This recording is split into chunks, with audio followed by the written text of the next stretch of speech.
Senator Deyalsingh.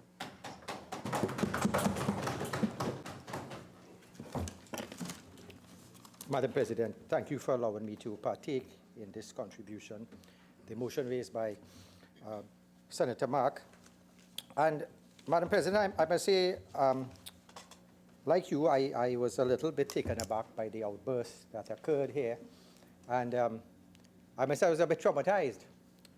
In my clinics where I see the patients, psychiatric patients, I'm accustomed to getting outbursts like that. But in this august chamber, I was a bit taken aback, Madam President, and I was a bit, as I say, traumatized by the event, and I am happy that you apologized to the nation for the occurrence of what happened here. And I too would like to apologize to the nation, because we try to engage young persons to look at the Parliament to get examples of behavior, how we should do, how we should, have debate bills. And as Senator Varma mentioned, there were 2 explosions in Port of Spain today, one in Park Street and one in Parliament.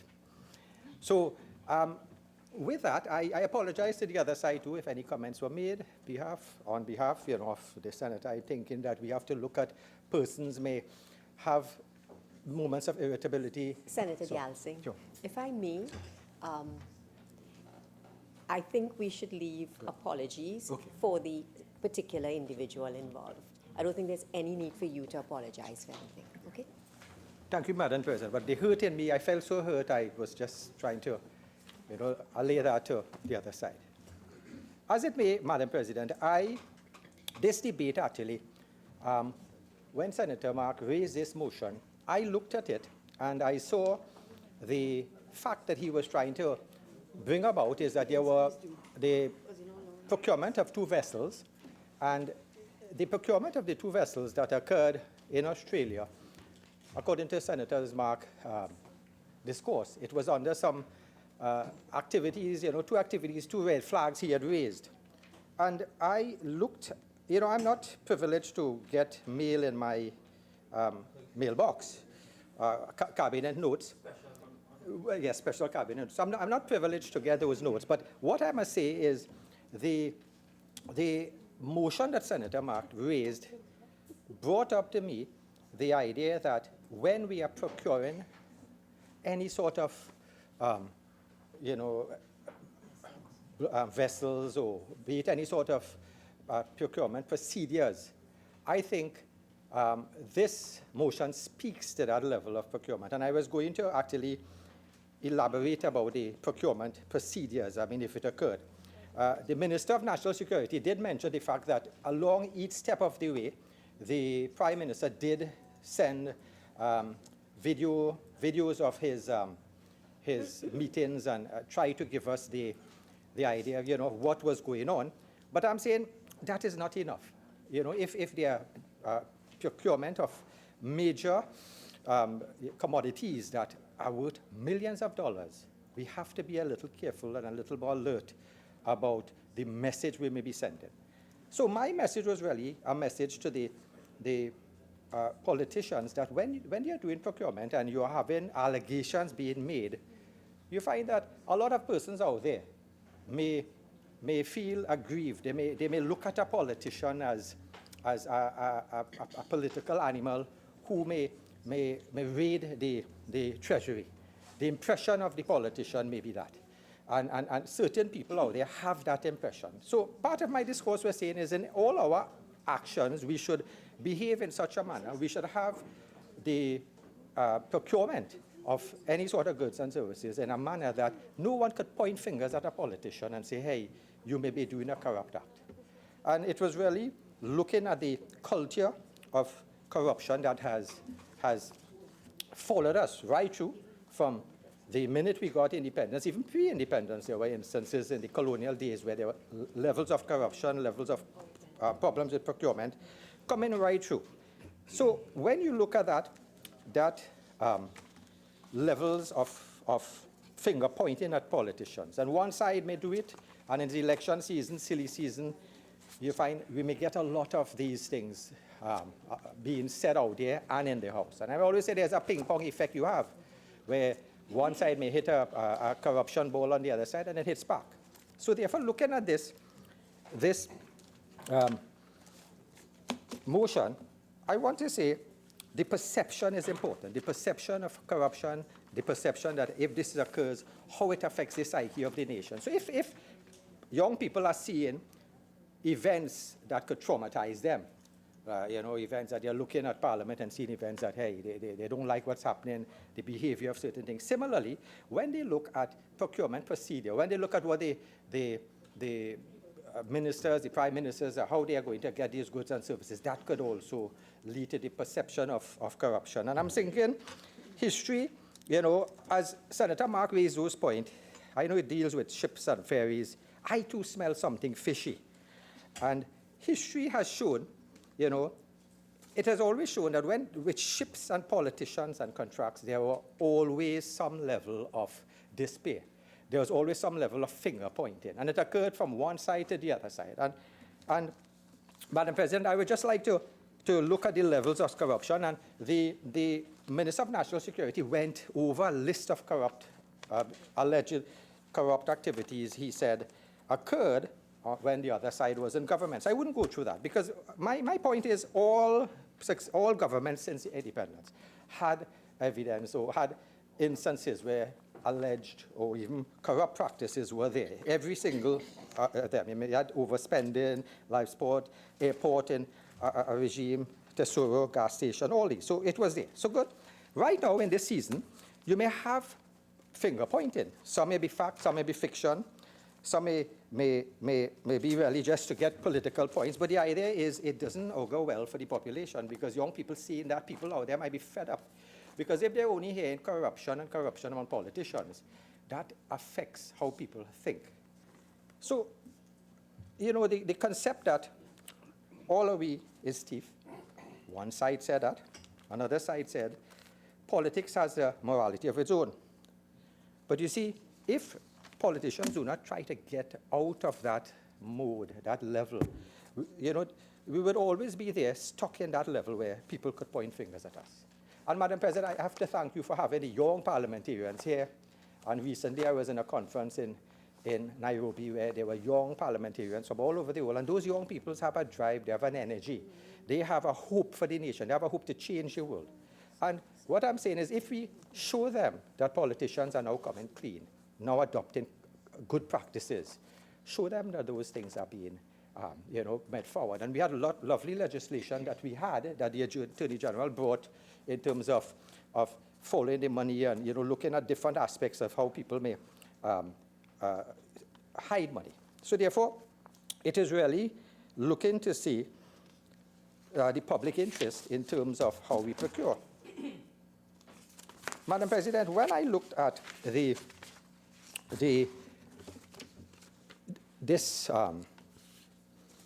allegation that was made by the motion that Mr. Mark had, I must say too, the blame game is there, and I want to go back a bit where our present Attorney General, and I would like to quote, Madam President, a story, Warner, no bribes from Damien Shipyards. This story is Denise Rennie, and it was in the Trinidad Express. And in this article, the date of it was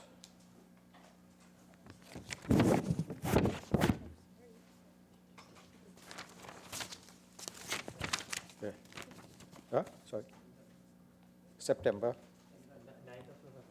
9th of November, okay. All right. So in this article, thank you, member. In this article, the former National Security Minister, Jack Warner, had to actually say that he received no bribes from a Dutch company, Damien Shipyards. And Sunday Express had this interview, and here allegations were made, and there were investigations that are underway in the Netherlands looking to see if there were any sort of corrupt practices from officials from Barbados, Bahamas, when these contracts were granted. And the Attorney General, Faris Alwari, in an interview with the Express on October 24th, confirmed he attended a meeting last year in Netherlands to discuss the status of this investigation. So we see here the Dutch company, Damien Shipyards, again, a shipbuilder being involved in a sort of a criminal investigation where foreign bribery case to get their ships sold to, to get their ships on the market and sold to individuals. So therefore, you had this allegation made here and against a member of the opposition who was in government then. Now, that allegation was there, but before that, I now want to quote another article, Madam President, by Clint Chantak, October 18, 2011, Newsday, where in this article, he basically said that Prime Minister Kamala Persad-Bissessar dropped several bombshells in the House of Representatives, exposing what she described as major corruption scandals, which took place under the former PNM government. The first bombshell was that a 45 million scholarship program, so I will bypass that. There were a few bombshells she dropped, but the one I really wanted to come to is, since we are dealing with the ships, she rubbed more salt in the PNM's political wounds when she revealed that 6 fast patrol vessels, which the PNM bought from Australian shipbuilder Austal for $400 million, had failed to function properly since they were handed over to the Coast Guard in February 2010. And Madam President, why I mention this is we have here allegation from one side to the other side and vice versa. The ping-pong effect of corruption, I call it. Madam President, why I mention this too, the company mentioned here, is the same company that we are acquiring the ships from. So we have to be a little cautious. We know where there is ships, where there is money, there may be an element of corruption. I don't know if corrupt activities occurred, but what I'm saying, if corruption occurred, and it is not just to Trinidad. It is not just Trinidad has this problem, because we saw in the Dutch investigation, they're looking at persons in Barbados and other countries as well as Trinidadians. But I'd like to quote Legal Schniznozor, which is a legal magazine that comes out. It came out on Thursday, January 31st, 2019. And this article actually showed that Alabama governors have a history of throwing taxpayer dollars at Australian shipbuilding company that now is under federal and international investigations. This article showed us that the same company, Austal, is being investigated. And you see, so we have to be a little cautious that if you are going into a deal with a shipbuilding company, and even if you are putting the video out for people to see on a step-by-step basis, as the Minister of National Security said, we have instances where this same company would have been providing ships that we may be of nature that may not be seaworthy, as we saw the newspaper article I mentioned where the previous Prime Minister dropped bombshells, and she mentioned it was not seaworthy. It came in that condition. But this article clearly stated that Alabama governors have poured more than $30 million of taxpayers' funds into a mobile shipbuilding company that is under federal and international investigations for possible financial wrongdoings. Now, the gravy train for Austal USA began in 2008 when Bob Riley gave $5 million in economic development grants to the company. So here clearly, we have an article here where the same company involved, but is involved in possible corrupt activities. You see, so we have to look at two things with this. It may be a company that may be involved in corruption and may be willing to bend the rules, may be willing to give some sort of inducement to get their ships sold. And also the other thing we have to look at too is that politicians worldwide may be, what I'm saying, may be labeled as corrupt if articles like this come out. They may be involved in corruption. And And a recent study in the Public Administration Review shows the negative impact of public corruption on a state's economic future. Alabama is listed in the top 10 most corrupt states in America. Right? So this is a report that was entitled The Impact of Public Officials' Corruption on the Size and Allocation of U.S. State Spending. So here we have this company involved in this activity. So then I'm wondering, what are we getting ourselves into? Are we getting ourselves in a company that may be stained? So I decided, let me look a little bit at this company, Austal, and see what were they up to. Now, it's a well-known company. They have supplied ships to the American government, other governments. So it's nothing to say that they are a company that can't build ships. There will be some ships that may be defective. We have to be aware of that.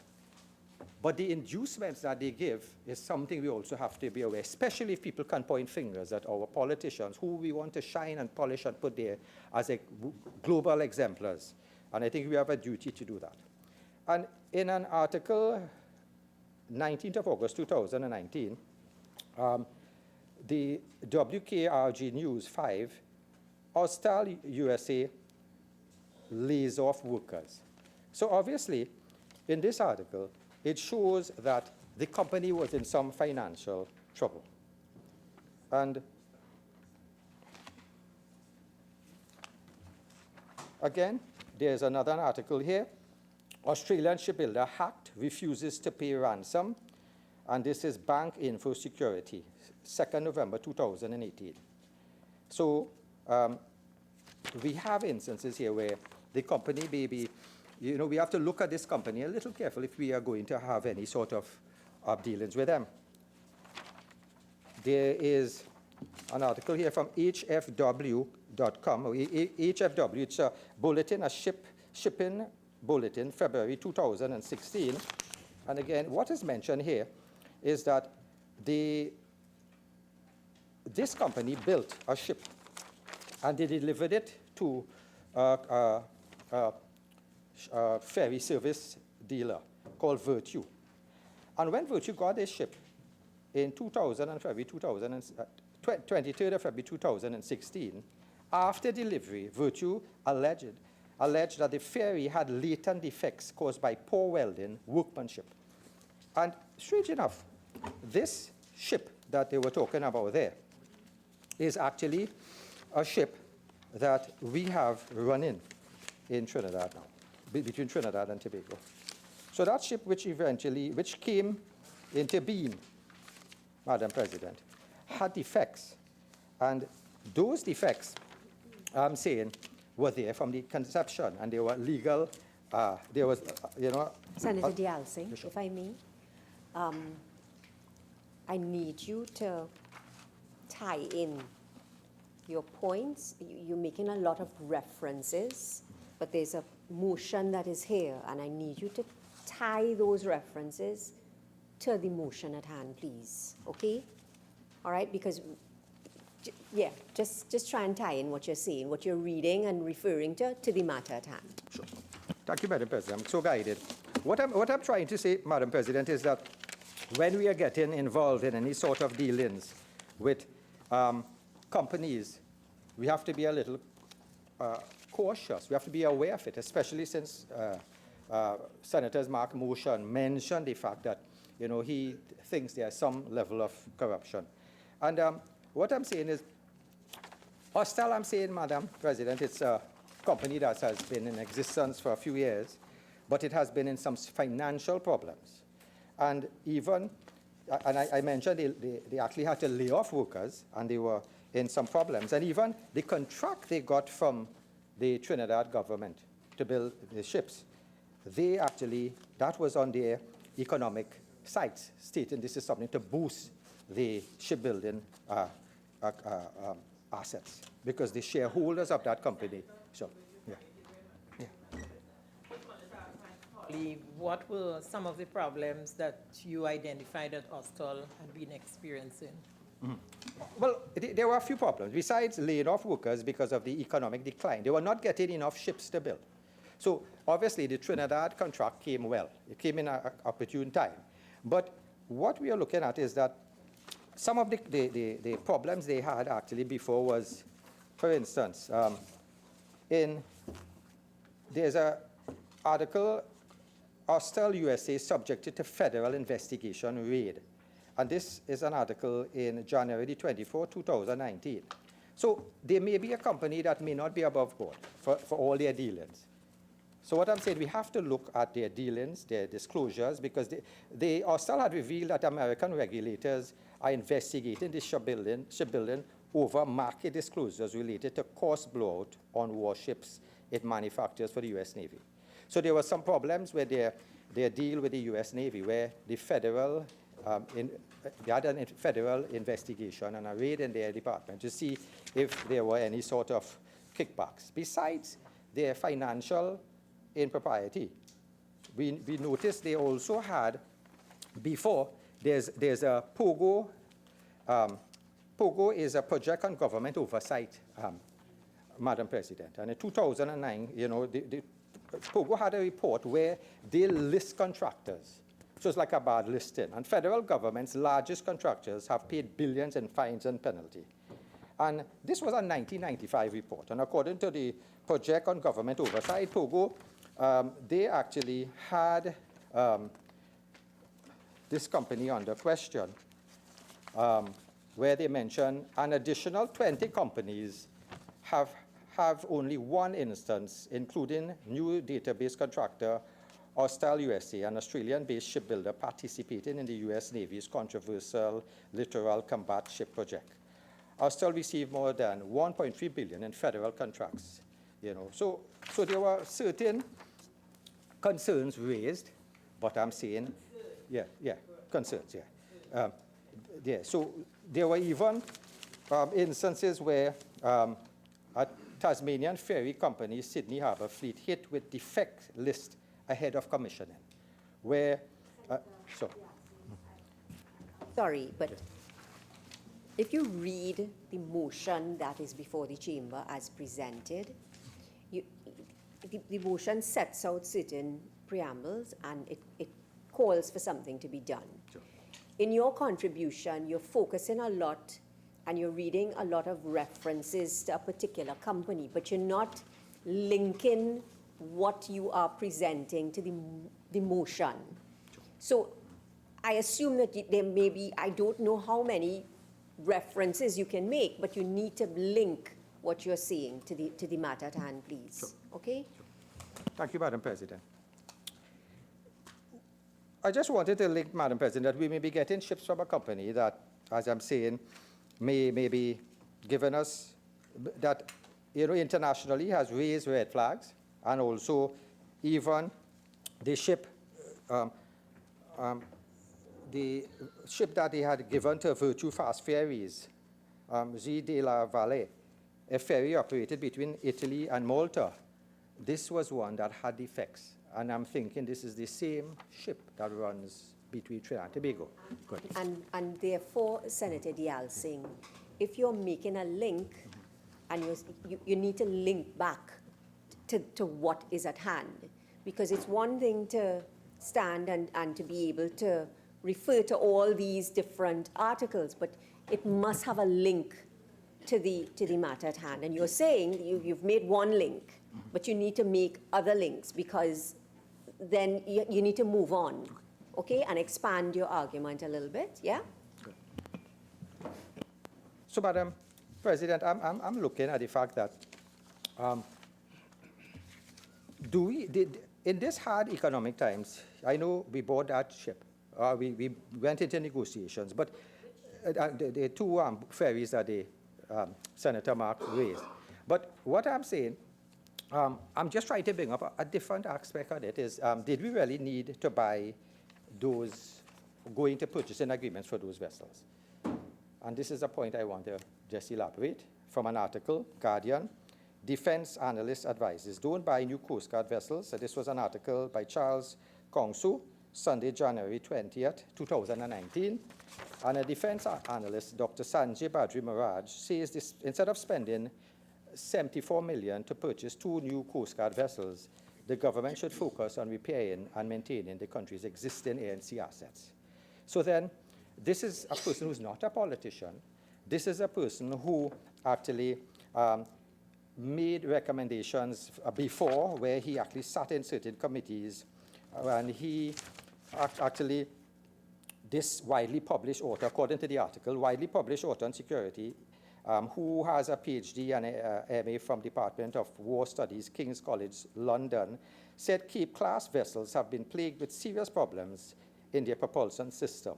Vessels used by the Australian Border Force, ABF, experienced some problems in deploying their smaller rapid response craft due to design fault in the davit or crane used to lower it into the water.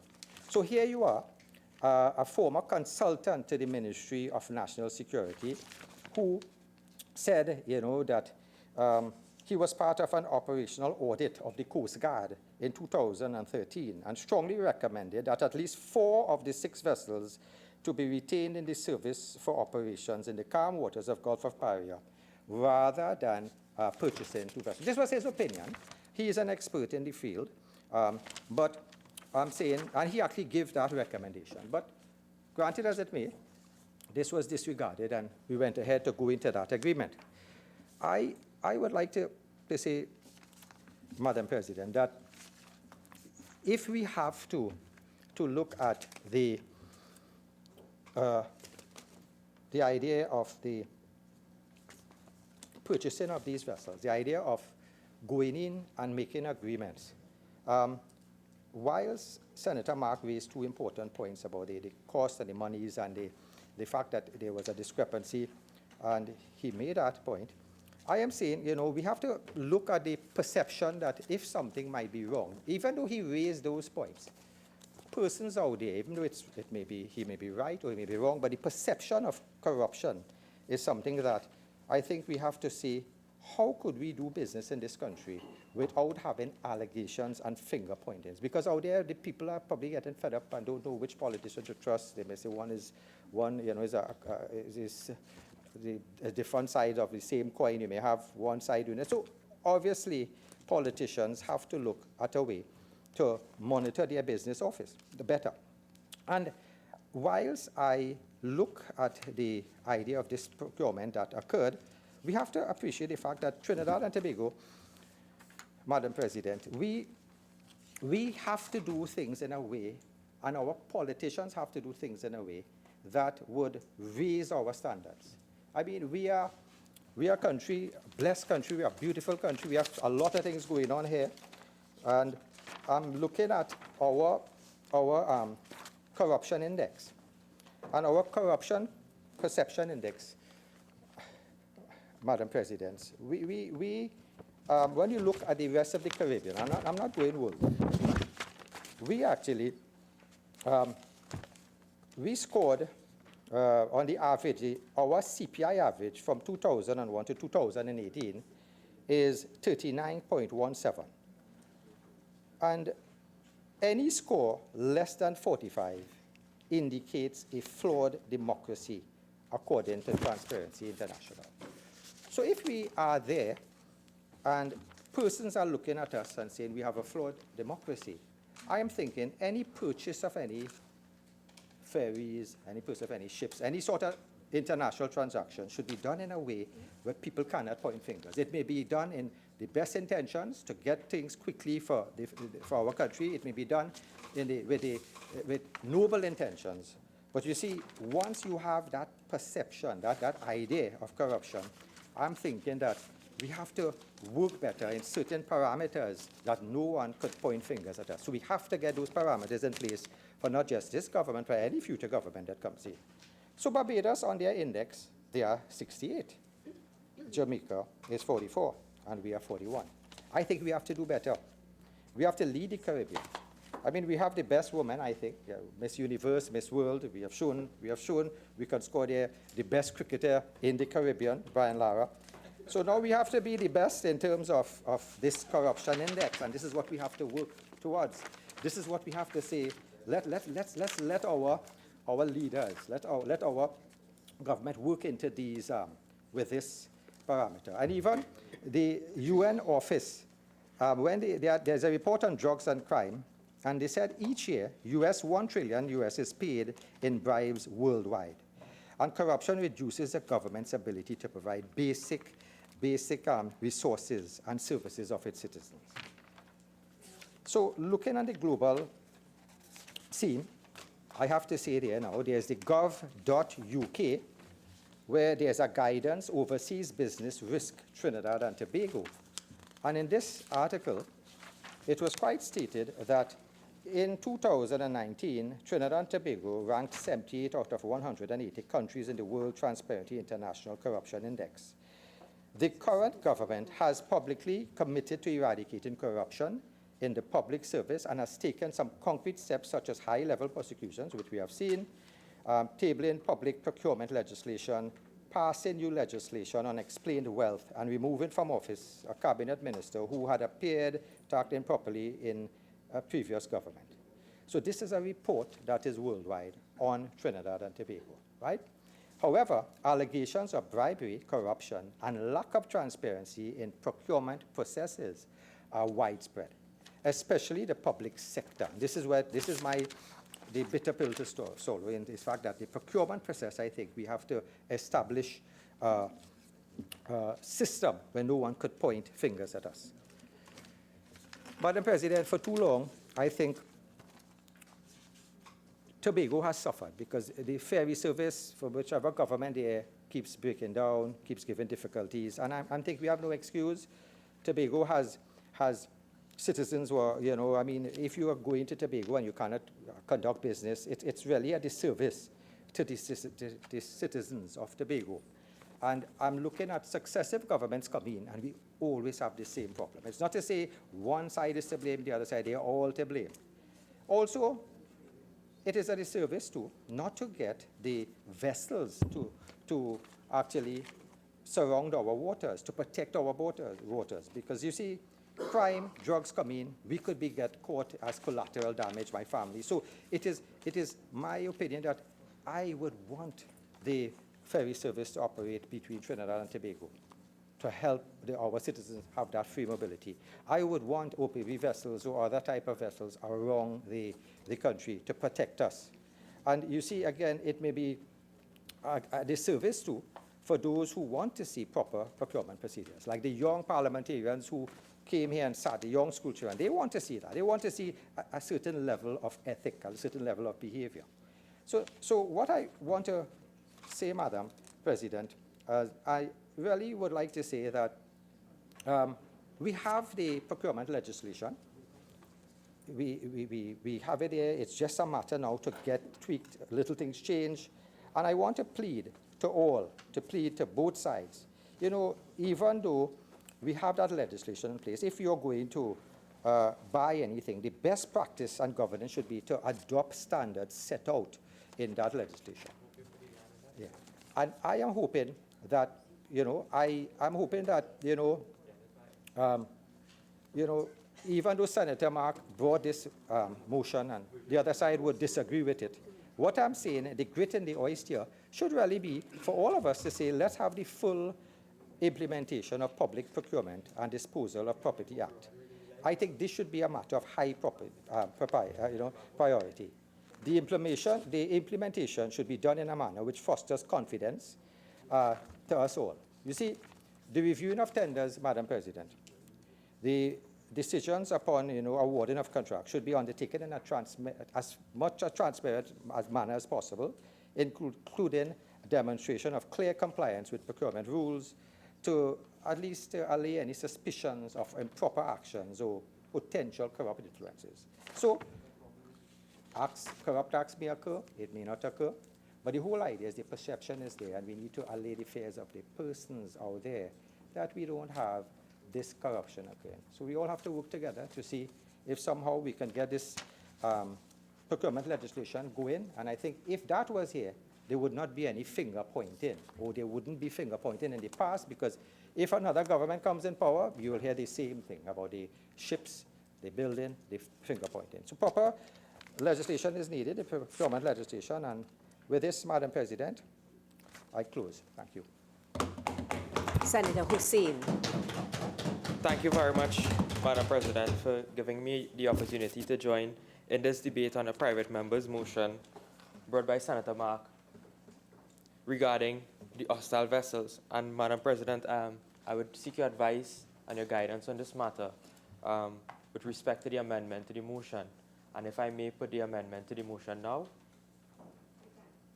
Madam President, I beg that I can amend Senator Mark's motion number 1 on the order paper by deleting and substituting the following new resolution at the end of the motion. Be it resolved that this Senate call on the government to table within 14 days the 2 contracts entered into with Austal and the Export Finance and Insurance Corporation, EFIC, now known as Export Finance Australia, for the procurement and financing, including all associated charges of the 2 Cape-class patrol boats.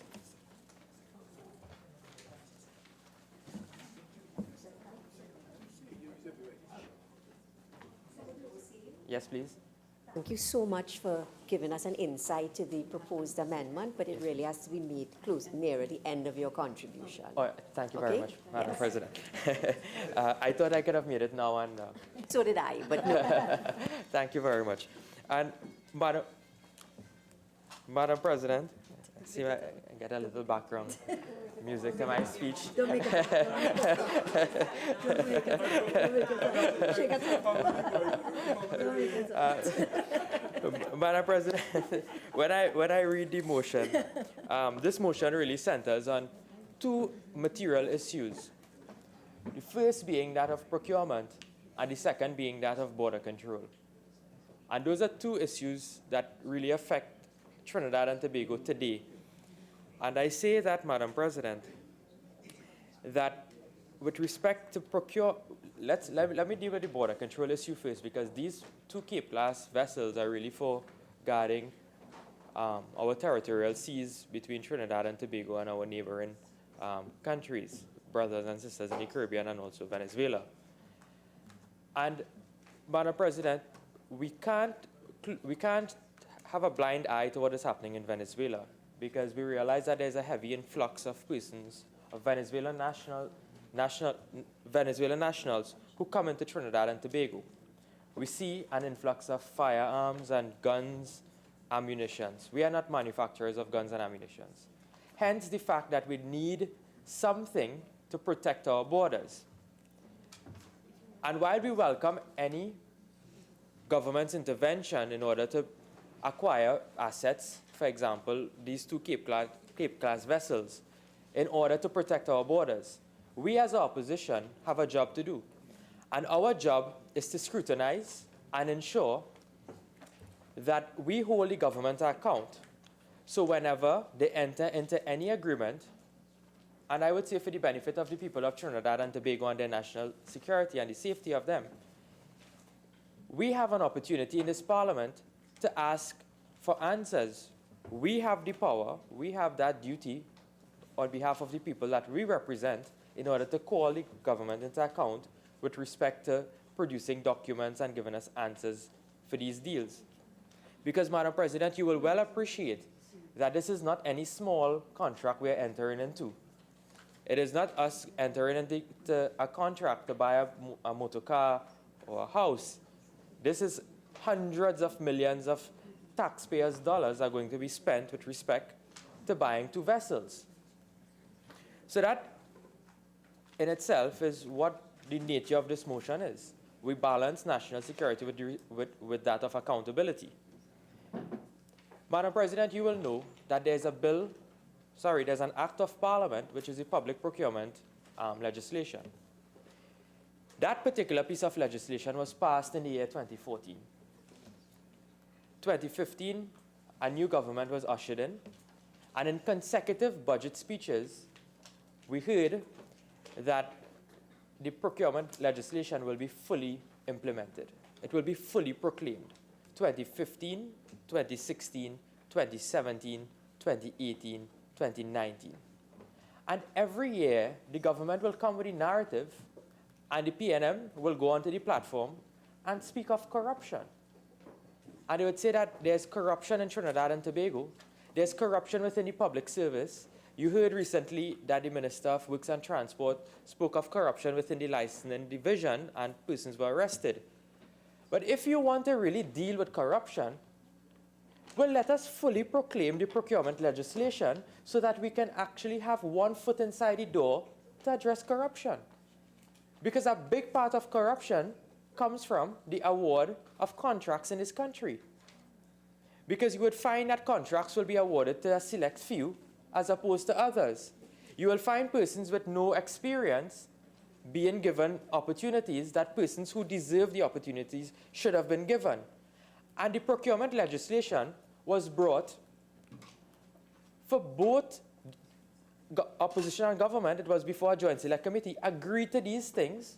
While the PNM was in opposition, they agreed. While the UNC was in government, we brought the legislation. It was passed in the parliament. But now it's like pulling teeth with this government with respect to implementing the legislation fully. And I think had this legislation been implemented, then this entire debate, we may not have had to have a debate on that, because we would have been sure that an independent procurement regulator would have been the one scrutinizing this contract, so that the people of Trinidad and Tobago and us as an opposition could have felt assured that whatever was entered into here was up to par, was beyond reproach. So, Madam President, there's simple solutions to how we can get about doing these things. And accountability is a very difficult question for this government. Because every time we call this government to account, they will play the blame game and talk about what the UNC did in 2010 and 2015. Madam President, we are moving forward. It is a progressive government. We are in 2019, yet they are blaming Kamala for what happened in 2010 still. Madam President, you would know that when we were in government, we bought vessels. We didn't say that we were going to buy vessels. We had the borders protected. While they will quarrel and they will condemn the actions of a People's Partnership government for cancelling the OPV contracts. But while those contracts were cancelled, there was a plan in place to protect the borders when we brought the 12 Daman vessels. They will bad talk the Chinese boat, but they continue to use the Chinese vessel. Madam President, that OPV deal that the government will continue to condemn the People's Partnership government for, we were able to recover $1.4 billion to the people of Trinidad and Tobago, because there was a breach of contractual arrangements with the previous PNM government, which they entered into in 2009. So when that time had passed, Madam President, how could we have upheld a contract where the company was in breach? We were able to recover $1 billion to the people from the BAE. If the OPV contracts were so good, why it is that the people of Trinidad and Tobago won that matter? Why were we successful in the arbitration? So, Madam President, again, with respect to these vessels, you would see that, and Senator Deyalsingh was right, every time you buy boats in this country, there's always an issue. You would remember the MV Sue. You know all of the issues that happened with the Galleon's Passage. Today we have one of the most expensive boats, the Jean de la Valette. We pay $263,000 per day to lease that boat. And now we are going to be saddled with 2 Cape-class vessels, which we are going to take on loan, which is going to cost the taxpayers, according to official cabinet documents, $89 million, which is equivalent to 605 million US dollars. TT dollars. 605 million TT dollars, Madam President. This is a lot of money. And we must ensure that if we spend so much money, we must get value for our money. You would remember, I remember every Sunday I used to find myself in Port of Spain, myself and Senator Mark, calling for answers on the Galleon's Passage every Sunday. Sometimes, Madam President, my parents quarrel and let me go for doubles. No, I go into Port of Spain to ask for answers on the Galleon's Passage. And if it means that every Sunday myself and Senator Mark has to come back to Charles Street to ask for answers on the Cape-class vessels, we will do it. Because, Madam President, We were successful because the government finally bent to the pressure and they laid the documents relating to the Galleon's passage in Parliament. So if we're asking, Madam President, I gave you the prelude to the amendment, but Madam President, we are asking the government to come clean with this deal. Let us examine the contracts. Let us examine them. Let the people of Trinidad and Tobago see what we're entering into. But we have seen a lot of secrecy with respect to this particular government, because under the Freedom of Information Act, not only members of the opposition, but also members of civil society, NGOs, had to twist this government arm in order to get information out of it. Recently, with respect to the Sandals deal, where Mr. Afra Raymond had to go to court to get a memorandum of understanding. And all of that could be avoided. The embarrassment of the government could be avoided. Senator Deyalsingh spoke of the perception of corruption and transparency. If that will augur well if the government comes clean and just let the population know what is happening. And I do agree that just putting up videos on Facebook with the Prime Minister walking through a shipyard and issuing a media release isn't enough. This is $603 million that we are spending here on 2 vessels. And who is this Austal company? Did Trinidad and Tobago have dealings with Austal? Madam President, we have Coast Guard vessels right here. We are going to spend $605 million. And we have vessels here. If the government just decides to allocate monies for maintenance and service and repairs, our borders will be protected.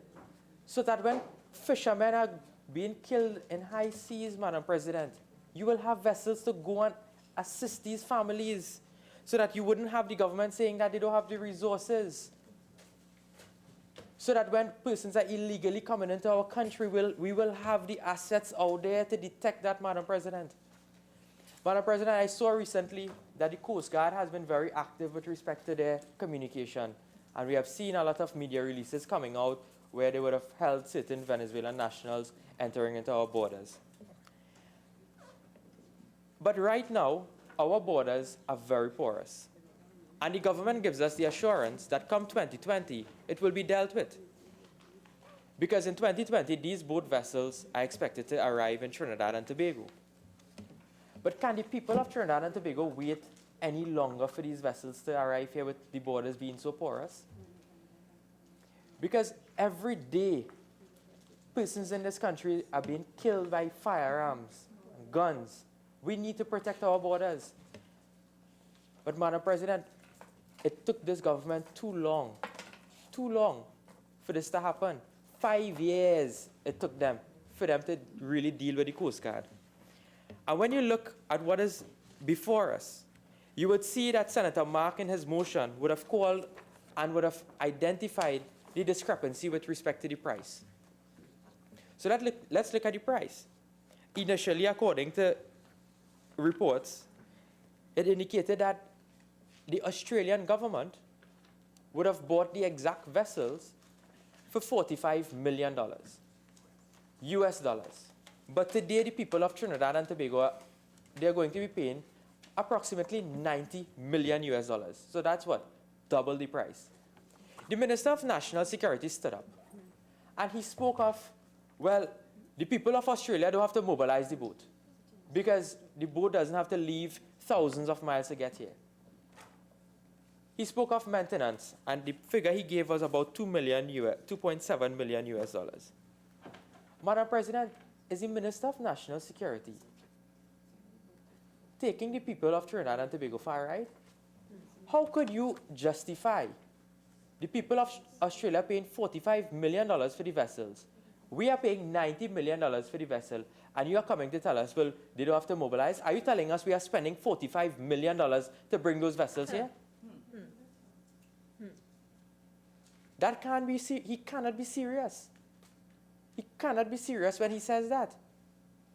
You cannot tell us that it's going to cost $45 million to move these vessels here. We could have buy 4. We could have buy $45 million US dollars. Madam President, that is totally unacceptable. Totally unacceptable for this government to come and tell us that and justify it with this nonsense of an argument. And let me ask, Madam President, The Prime Minister, when he addressed the nation, conversation with the Prime Minister, and also a statement was made in the Parliament in the other place. He spoke of all of the experts that would have gone to Australia with respect to this vessel.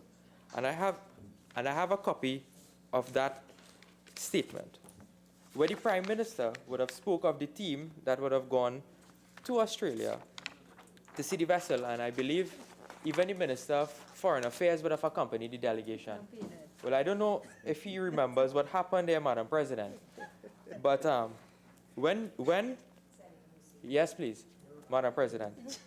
But, Madam President, when you look at what the Prime Minister would have said with respect to the Australian Cape-class vessels and the procurement of them, is that, yes, all of these persons would have gone and they would have inspected the vessel for a couple, probably they would have spent some time, not any significant time.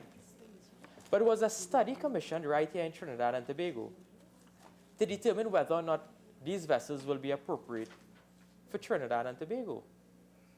Maybe they may be appropriate for Australia.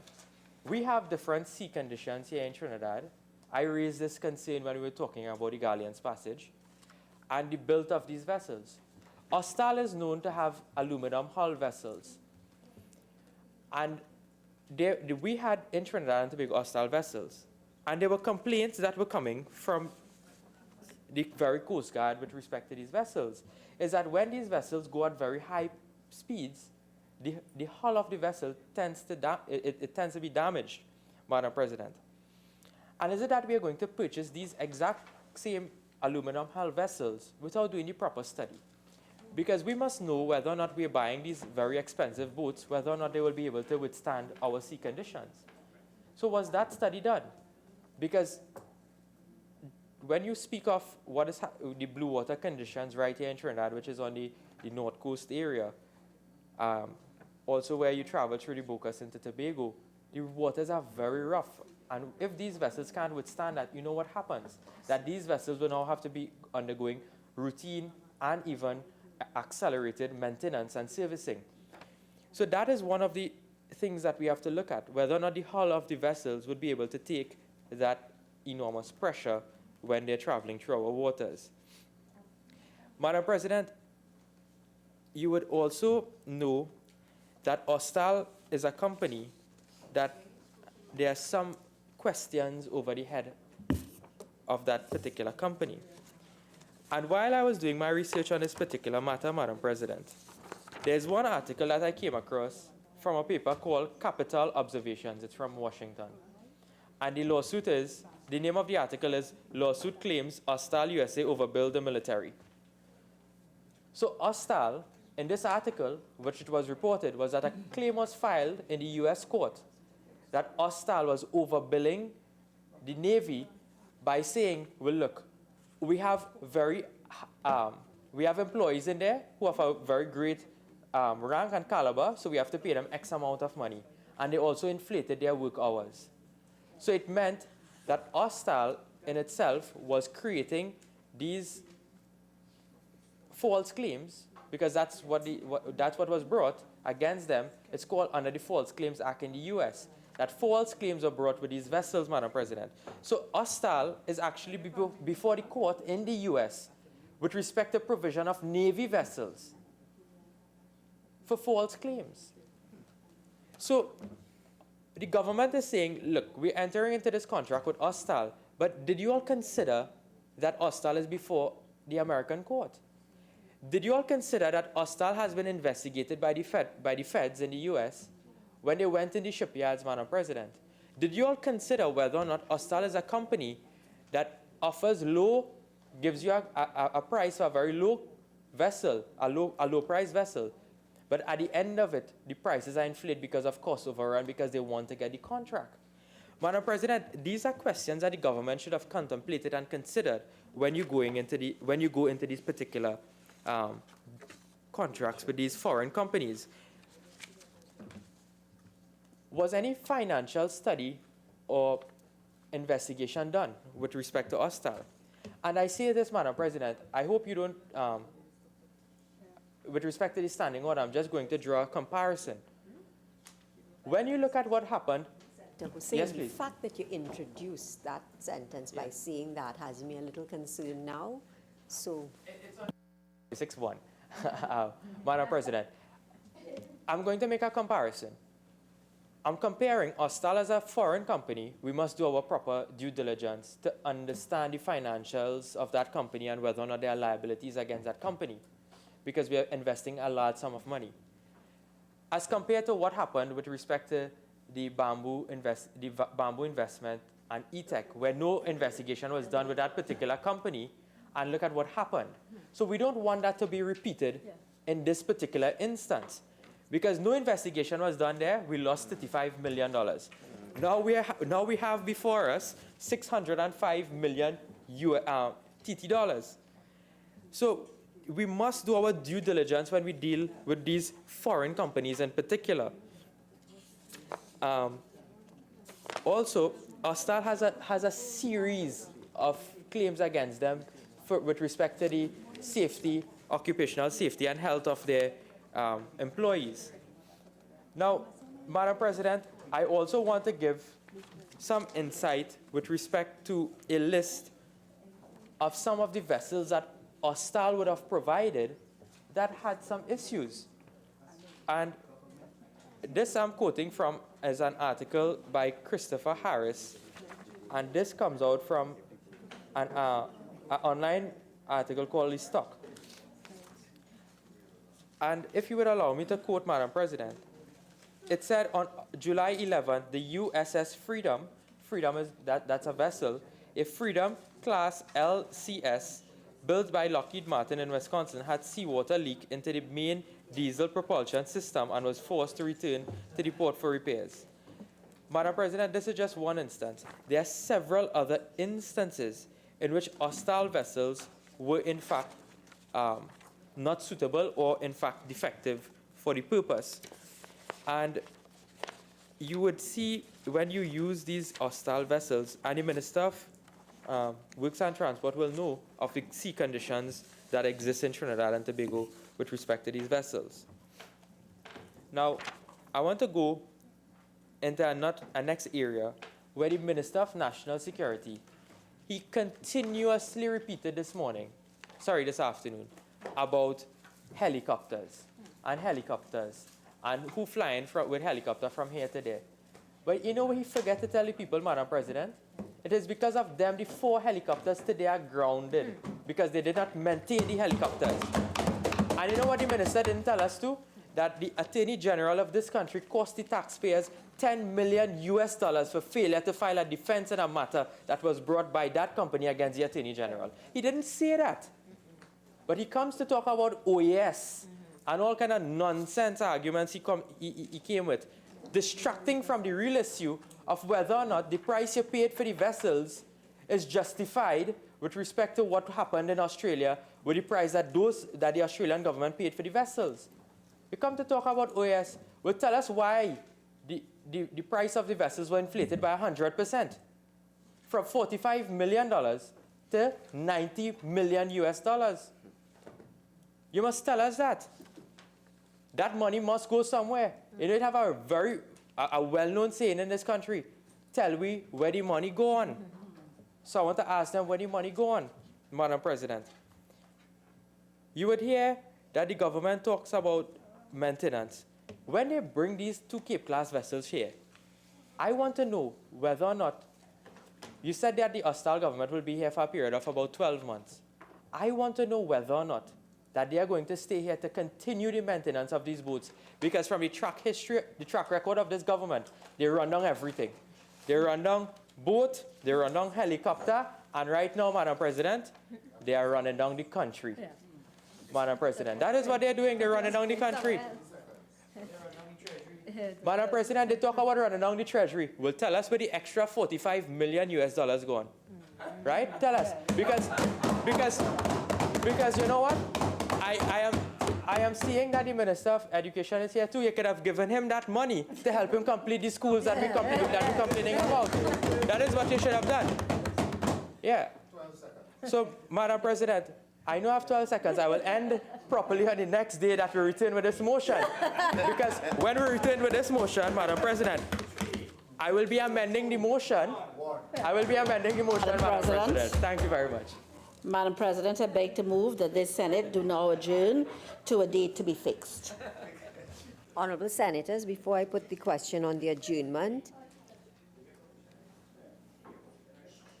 Honorable Senators, before I put the question on the adjournment, leave has been granted for one matter to be raised. Senator Mark. Thank you, President. Yes, Madam President, I am raising a matter on the motion for the adjournment in which we are seeking explanation for what appears to be a contradiction in the public statement made by the Chief Education Officer in respect of adjusting grade profiles of students being considered for scholarships, and the response given by the Minister of Education in the Senate on November the 19th. Madam President, you would recall that the Honorable Minister of Education on the 19th of November indicated to an urgent question when I asked the question whether grade profile adjustments to the grades of students considered for scholarship were adjusted. The Honorable Minister indicated that grade profiles are only changed or adjusted by CXC, consequent on the review requested by candidates and their parents. The Minister went on to say that the review process and adjustment remain the purview of CXC and not the Ministry. Madam President, I have in my possession an article which has not been denied from the Newsday dated November the 19th, page 3, and I quote,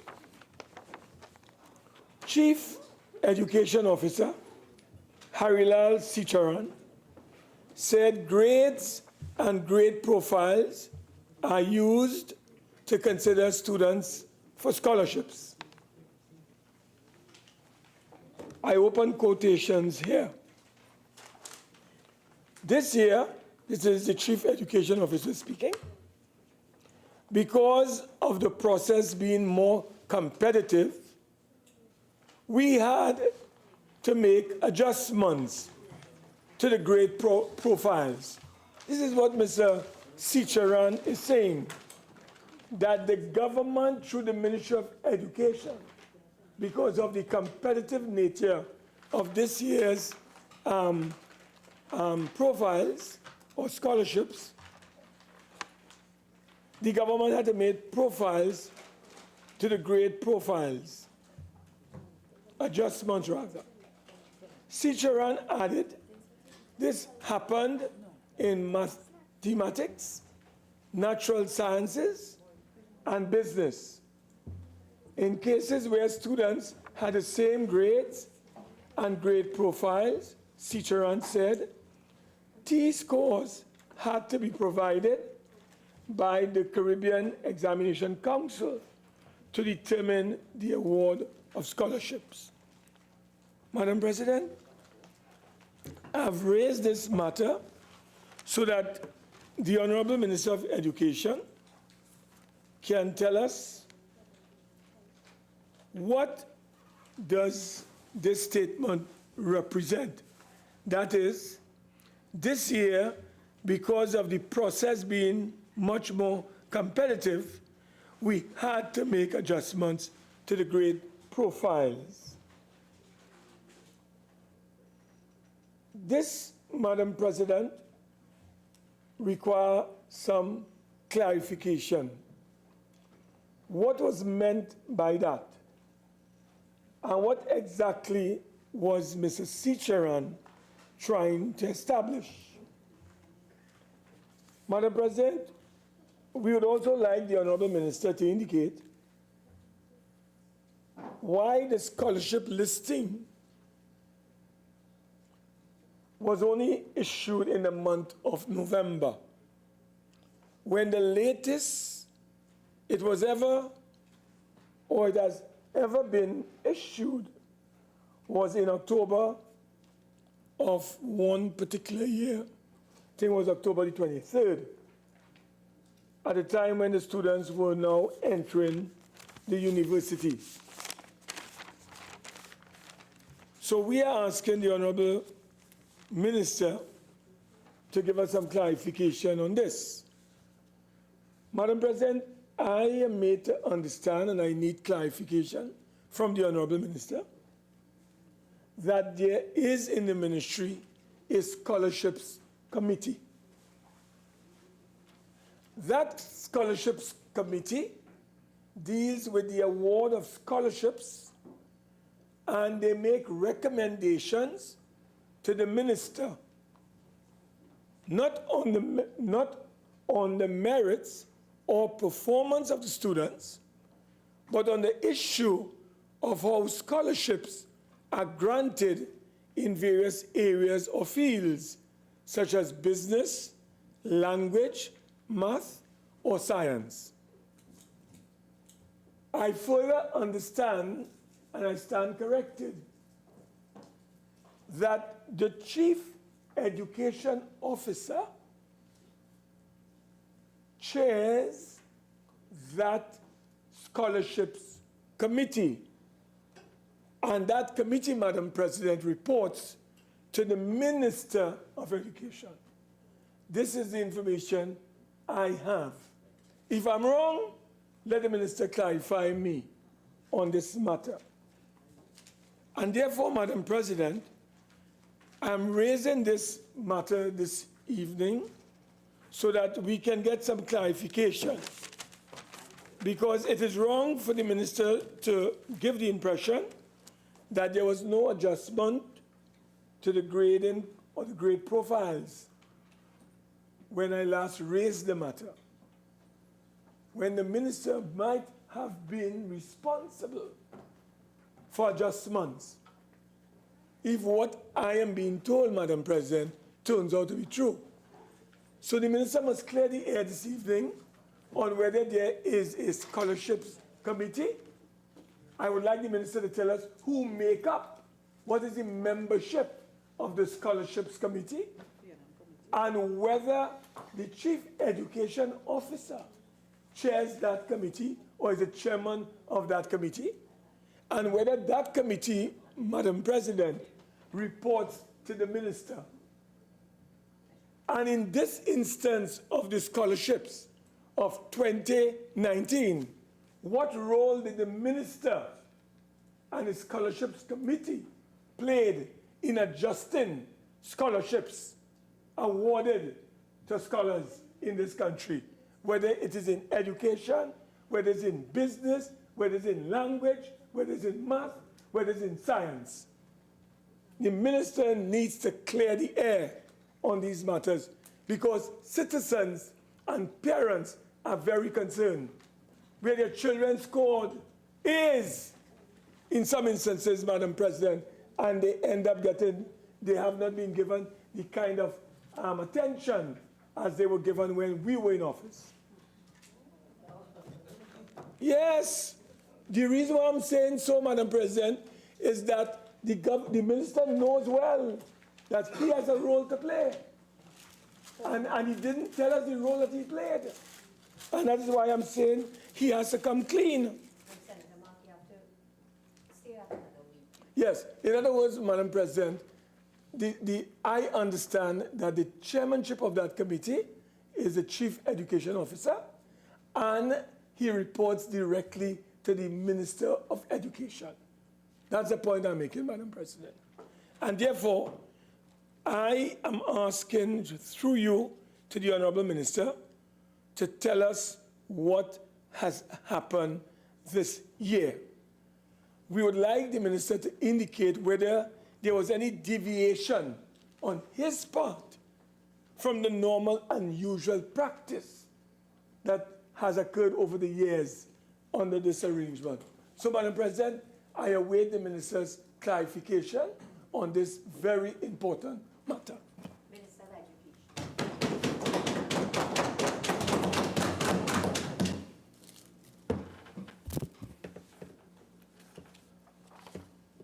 Thank you very much, Madam President.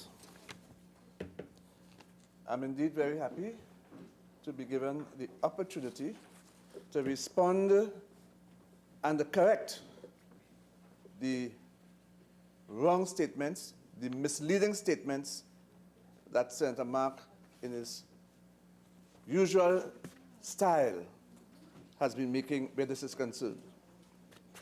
Madam President, throughout Senator Mark's contribution, he stressed on the point that there was a change in the students' grades and a change in the students' profiles. And he was stressing that as though he was there in the room where members of the scholarship committee were looking at the results of the students, and as though he knew every single thing where scholarships are concerned. Madam President, it is clear to me that Senator Mark doesn't have an iota of understanding how scholarships are determined. And I take the opportunity tonight, Madam President, to educate him and to enlighten him so that it is hoped that when he leaves this chamber, he will be much better educated because a Minister of Education is giving him sufficient information that will assist in his own personal development. And I think he needs that.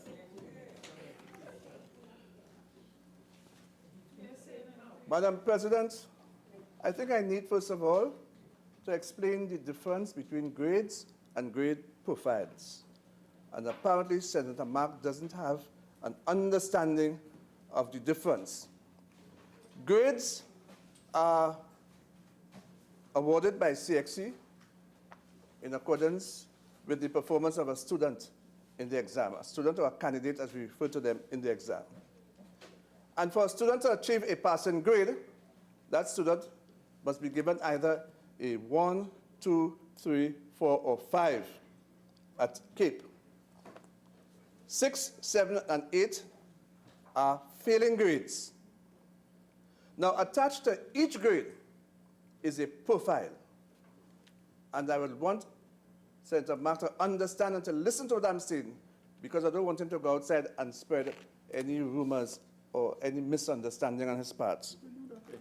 Each grade is accompanied by a profile. For example, a student might have a grade 1, and the profiles might be A, A, A. Or, in some cases, the profiles might be A, B, A, or A, B, A, B, C. Let me give an example of what all this is about. An A in the profile shows a thorough understanding of the subject matter. So, for example, in mathematics, let's say in pure mathematics, a student gets a 1, and the profile will show A, A, A. It will indicate that that student has a thorough understanding of the subject matter. A B in the profile shows a high level of understanding, but with small areas of weaknesses. A C in the profile shows a fair understanding of the unit. A D shows some understanding in only a few areas of the subject unit. And the E shows minimal understanding of the subject unit. The grades and the profiles are the preserve of CXC. It is the business of CXC, the examination body, to award the grades and attach the profiles. The Ministry of Education has absolutely nothing to do with this.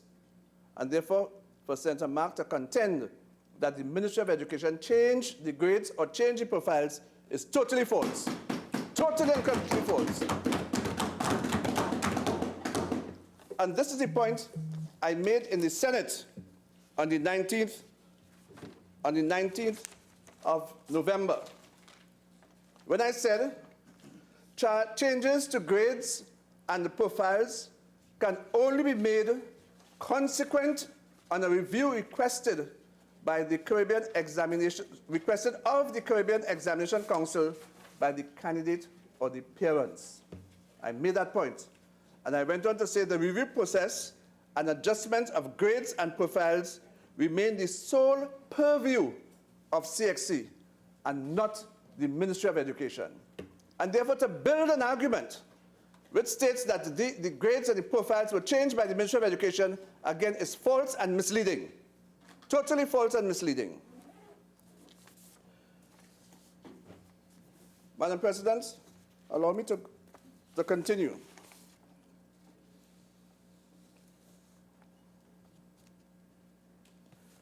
The Chief Education Officer, as Minister Mark explained, Senator Mark, thank you very much. As Senator Mark explained, and as was reported in the article appearing in the Newsday with my Clint Chantak, I have it here too. What Senator Mark refused to pay attention to is the fact that the Chief Education said in cases where students had the same grades and the same grade profiles, T-scores had to be provided by the Caribbean Examination Council to determine the award of scholarships. I think I need to explain this, to repeat this, so that Senator Mark will understand. Here is our Chief Education Officer explaining, in cases where students had the same grades, for example, a student had grade 1, another student had grade 1, and the same profiles, a student had A, and the other student had AAA, T-scores had to be provided by the Caribbean Examination Council. In other words, we had to drill down to the T-scores, and the T-scores really are the exact scores that are made by the students. Now, all of us who have some knowledge of examination and how examinations are corrected and graded would understand that if a student gets a 1, that 1 can range between 100 and perhaps 90. If that same student gets an A, that A could also range between 100 and 90, or in some cases 85. And therefore, you might have 2 or 3 or 5 students getting a grade 1 and A's in all the profiles. The T-scores will be different.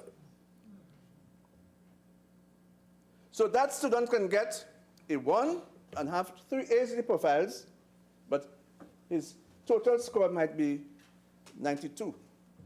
Whereas a student getting same 1 as a grade 1 and 3 A's might have a total of 98.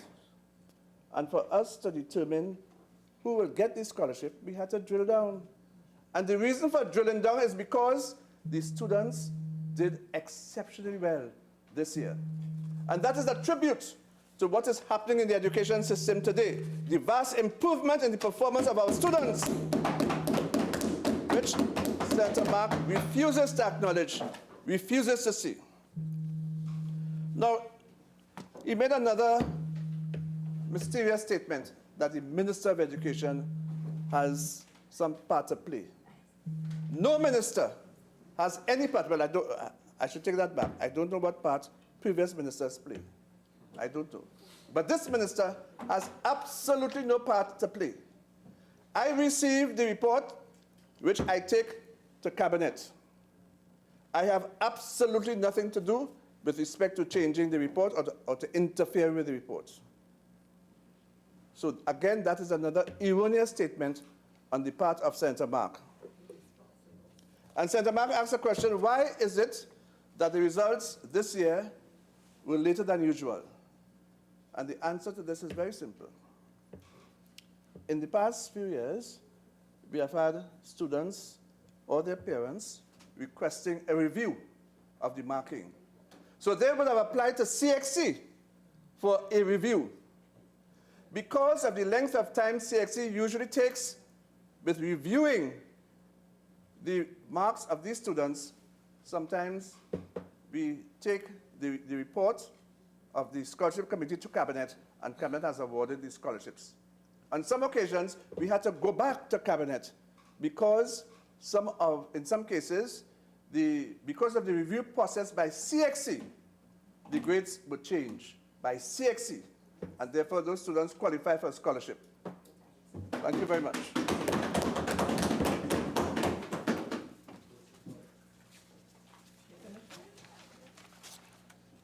Honourable Senators, the question is that this Senate do now adjourn to a date to be fixed.